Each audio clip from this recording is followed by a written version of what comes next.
Hello student, आज की class में हम लोग पढ़ेंगे स्टीरियो केमिस्ट्री का एक important topic R and S nomenclature.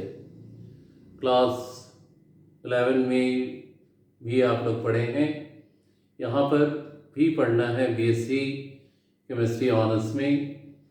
Are stands for clockwise rotation और S stands for anti clockwise rotation. किसका एंटी क्लॉकवाइज और किसका क्लॉकवाइज रोटेशन में अगर कोई मॉलिक्यूल दिया हुआ है फिशर प्रोजेक्शन फॉर्म में या डैश एंड वेज फॉर्म में भी हो सकता है, तो उसमें जो फंक्शनल ग्रुप्स हैं या ग्रुप ऑफ एटम्स हैं जिनका प्रायोरिटी सिप रूल से निकाला जाता है, तो अगर वो प्रायोरिटी हाईएस्ट से लोएस्ट क्लॉकवाइज रोटेशन हो तो इसको हम आर फॉर्म कहते हैं, और यही अगर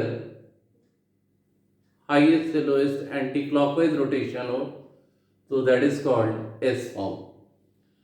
अब हमें पता कैसे चलेगा कौन आर फॉर्म है कौन एस फॉर्म है? तो उसके लिए कुछ पर्टिकुलर्स रूल हैं। देयर आर 4 रूल्स, और प्रत्येक 4 रूल्स पर देख सकते हैं, प्रत्येक रूल्स पर हम लोग एक एक एग्जाम्पल को समझेंगे जिससे कंसेप्ट क्लियर हो जाएगा। तो प्रायोरिटी असाइन करने के लिए हम लोग सिप रूल का यूज़ करते हैं, और सिप रूल को सिंपली समझना है तो इस प्रकार से समझे कि अगर डिफरेंट एटम्स या ग्रुप दिए हुए हैं तो जिस एटम या ग्रुप ऑफ एटम का जो पहला एटम है जिसका एटॉमिक नंबर हाईएस्ट होगा वो हायर प्रायोरिटी कहलाएगा। इसी प्रकार से हाईएस्ट से लोएस्ट हम लोग मूव करेंगे। अगर दो अलग अलग ग्रुप का पहला एटम सेम है तो प्रायोरिटी दूसरे एटम के एटॉमिक नंबर से चेक किया जाता है। जिसका एटॉमिक नंबर ज़्यादा होगा वो हाईएस्ट प्रायोरिटी होगा। और तीसरा कि अगर दिए हुए ग्रुप में डबल बॉन्ड या ट्रिपल बॉन्ड है तो मल्टीप्लिसिटी बढ़ने के साथ साथ प्रायोरिटी भी इंक्रीज करता है। मेनली ये 3 रूल को ही हम लोग यूज़ करते हैं to identify whether the given molecules are exist in the R form और exist in the S form. तो हम लोग स्टार्ट करते हैं रूल 1 से। सबसे पहले हम सभी का प्रायोरिटी चेक कर लेंगे। हमारे पास ऑक्सीजन का एटॉमिक नंबर सबसे ज़्यादा तो ये फर्स्ट, और हाइड्रोजन का सबसे कम तो ये 4th। अब यहाँ पर CHO और CH2OH में देखेंगे, CHO में हम इस तरीके से करते हैं, कार्बन ऑक्सीजन में डबल बॉन्ड और CH2OH में कार्बन ऑक्सीजन में सिंगल बॉन्ड। ऑब्वियसली है कि प्रायोरिटी जो है वो CHO का ज़्यादा होगा, तो ये 2 और ये 3, और हाइड्रोजन का लोएस्ट प्रायोरिटी बॉटम में है। यहाँ पर ध्यान देना है कि अगर कोई भी मॉलिक्यूल का लोएस्ट प्रायोरिटी बॉटम में अगर एग्जिस्ट करे तो इसका मतलब क्या होगा कि उसमें कोई चेंजेस करना नहीं है। जो भी सीक्वेंस हमें दिखाई देगा उसी के अकॉर्डिंग में हम आर या एस फॉर्म लिखेंगे। तो हम देख सकते हैं सीक्वेंस क्या है, 1 2 3। तो ये इस फॉर्म में जा रहा है, ये क्लॉकवाइज रोटेशन है, therefore this form is known as R form. बड़ा सिंपल तरीके से समझ सकते हैं। रूल नंबर 2 में हम लोग आएंगे, और रूल नंबर 2 क्या कहता है कि अगर लोएस्ट प्रायोरिटी टॉप में रहे तो दिए हुए कॉन्फ़िगरेशन का 180 डिग्री रोटेशन करना है। और 180 डिग्री रोटेशन कैसे करेंगे, ध्यान से देखें। सभी कोई अपना पोजीशन बदलेगा। Br नीचे है, ये ऊपर चला जाएगा, H ऊपर में है, नीचे आ जाएगा, क्लोरीन राइट में है, लेफ्ट में आ जाएगा, I लेफ्ट में है, ये राइट में चला जाएगा। अब हम देख सकते हैं कि लोएस्ट प्रायोरिटी बॉटम पर आ गया। हर बार इस चीज को ध्यान रखना है कि लोएस्ट प्रायोरिटी जो भी हो उसको हमेशा कहाँ रखना है, बॉटम पर रखना है। तो अब यहाँ पर हम लोग देखते हैं प्रायोरिटी 1 आयोडीन का एटॉमिक नंबर सबसे ज़्यादा, फिर Br का और फिर क्लोरीन का। तो ये रोटेशन इस तरीके से हो रहा है अपोजिट साइड से। This is known as anti clockwise rotation और इस फॉर्म को हम कहते हैं एस फॉर्म।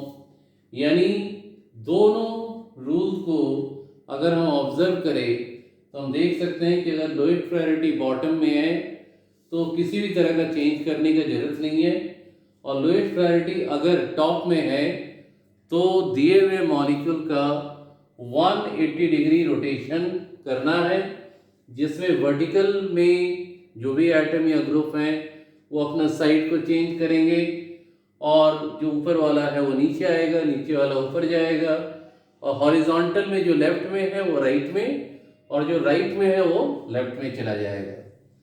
अब हम लोग यहाँ पर आते हैं रूल नंबर 3। हम देख सकते हैं कि लोएस्ट प्रायोरिटी जो है वो राइट हैंड साइड में है। किसी भी तरीके से लोएस्ट प्रायोरिटी को बॉटम में लाना है। तो अगर बॉटम में लाना है तो हाइड्रोजन क्लोरीन का जगह लेगा, क्लोरीन आयोडीन का जगह लेगा, और आयोडीन जो है वो इस हाइड्रोजन का जगह लेगा। तो इस प्रकार से अगर हम अरेंजमेंट करते हैं तो सबको अपना पोजीशन मतलब केवल Br को छोड़कर, Br में कोई चेंज नहीं आएगा, जो टॉप में रहेगा उसको कुछ भी नहीं करना है। तो आयोडीन को हम यहाँ रख लेंगे, H अब बॉटम पर आ चुका, और क्लोरीन आयोडीन की जगह में चला गया। अब प्रायोरिटी असाइन करते हैं 1, Br के लिए 2, क्लोरीन के लिए 3।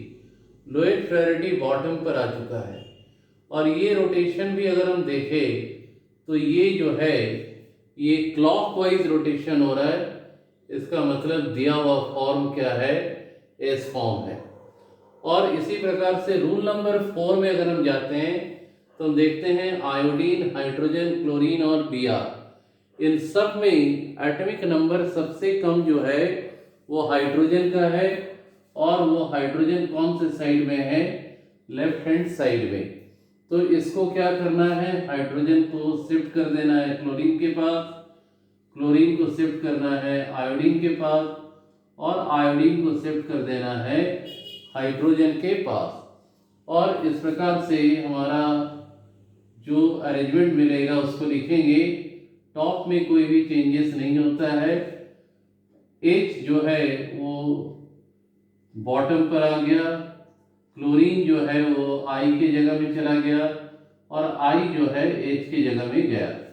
अब लोएस्ट प्रायोरिटी हम देख सकते हैं नीचे आ चुका है, तो ये 1, 2 एंड 3, क्लोरीन का 3। तो ये जो रोटेशन हो रहा है दिस इज क्लॉकवाइज रोटेशन, और इस फॉर्म को हम लोग क्या कहेंगे, आर फॉर्म। तो इस प्रकार से हम लोग अगर इन 4 रूल्स को याद रखें। पहला रूल क्या है कि अगर लोएस्ट प्रायोरिटी बॉटम पर है तो उसमें किसी भी तरह का चेंज नहीं करना है। जो भी अरेंजमेंट दिख रहा है, अगर क्लॉकवाइज है तो क्लॉकवाइज लिखना है प्रायोरिटी के अकॉर्डिंग, एंटी क्लॉक है तो एंटी क्लॉकवाइज लिखना है। अगर लोएस्ट प्रायोरिटी टॉप पर है तो 180 डिग्री रोटेशन करना है, जिसमें प्रत्येक एटम या ग्रुप अपना पोजीशन को चेंज करता है। अगर लेफ्ट या राइट में है हॉरिजॉन्टल लाइन के, तो भी उसको क्या करना है, बॉटम पर लाना है, और उसके बाद जो भी प्रायोरिटी होगा उसके अकॉर्डिंग हम लोग ये डिसाइड करेंगे कि दिया हुआ जो मॉलिक्यूल है वो आर फॉर्म में है या एस फॉर्म में है। और इसमें ध्यान देने वाली बात है कि अगर हम हर एक एग्जाम्पल में देखें तो हॉरिजॉन्टल और वर्टिकल लाइन एक पॉइंट में इंटरसेक्ट करता है। इसको हम क्या बोलते हैं, कायरल सेंटर या स्टीरियोजेनिक सेंटर। यानी आज जो हम लोग आरएस नोमेनक्लेचर के बारे में पढ़े उसमें वैसे मॉलिक्यूल्स के बारे में हमने पढ़ा जिसमें 1 कायरल सेंटर या 1 स्टीरियोजेनिक सेंटर है। अगली क्लास में हम लोग इसी पर कंटिन्यूशन करेंगे और दिखाएंगे कुछ एग्जाम्पल्स जिसमें सिंगल कायरल सेंटर होगा और उसको आर या एस फॉर्म में असाइन करना है. Hope that all of you have enjoyed and understood the concept to find out the RS nomenclature. In the next segment, we'll talk about some more examples of the molecules having one chiral center or one stereogenic center. और उसके बाद to chiral center या to stereogenic center वाले molecules का भी RNS nomenclature को हम लोग देखेंगे. Thank you.